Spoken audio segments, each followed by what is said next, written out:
ခုနေ့ကတော့ကိုကျိုးအဆွေဆက်နီးလေးကိုပြပေးပါလို့ပြောထားတဲ့ညီမလေးအတွက်နော်ချိုးကူဒီပုံလေးကိုလုပ်ပြပေးပါမယ်ဒါလေးကတော့ချိုးတို့ကလေ73လက်မပတ်လေရှိတယ်ပိတ်စာလေးဒါလေးကိုချိုးတို့ဒီလိုချိုးလိုက်မယ်နော်ကိုကျိုးအဆွေကိုလိုချင်ရင်လက်ကင်မဝါလောက်ရှိတဲ့အစာလေးပေါ့နော်အဲ့လိုမျိုးလေးချိုးပြီးရင်ချိုးတို့ဒီမှာဒီအနေကနေပိုင်းမယ်နော်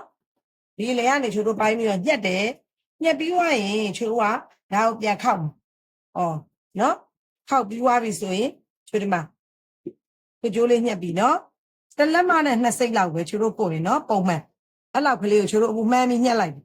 ညက်ပြီးသွားပြီဒီမှာကိုကျိုးလေးထွက်လာတယ်ဒီဘက်မှာကြည့်ပေးမယ်ဆိုရင်ဒီဘက်ကအဆွေလေးဒီဘက်ကတိုတယ်ဒီဘက်ကရှည်တယ်ဒီတစားကနော်အဲ့ဒါလေးကိုချိုးတို့ကဒီလိုတင်လိုက်ပြီနောက်တစ်ရွက်ကိုချိုးတို့ပြန်ကြည့်ကြမယ်ဆိုရင်ဒီဘက်ကလည်းတိုတယ်ဒီဘက်ကရှည်တယ်ဟောဒီအစကိုကြည့်ပြီဒီမှာအတိုးဒီမှာအရှည်ဒီဘက်ကတိုတဲ့အစပေါ်မှာဒီဘက်ကရှည်တဲ့အစကိုချိုးတို့ကထပ်မယ်ကဲနော်ကဲ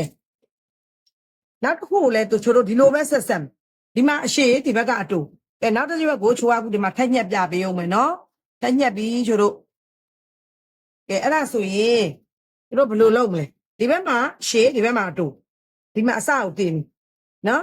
ဘယ်လိုတင်မလဲဆိုတော့ရှည်တဲ့အစပေါ်မှာချိုးတို့ကဒီဘက်အစရဲ့တိုတဲ့အစကိုတင်ပြီနော်တိုတဲ့အစကိုတင်မယ်ဒီဘက်မှာကျတော့ကဲ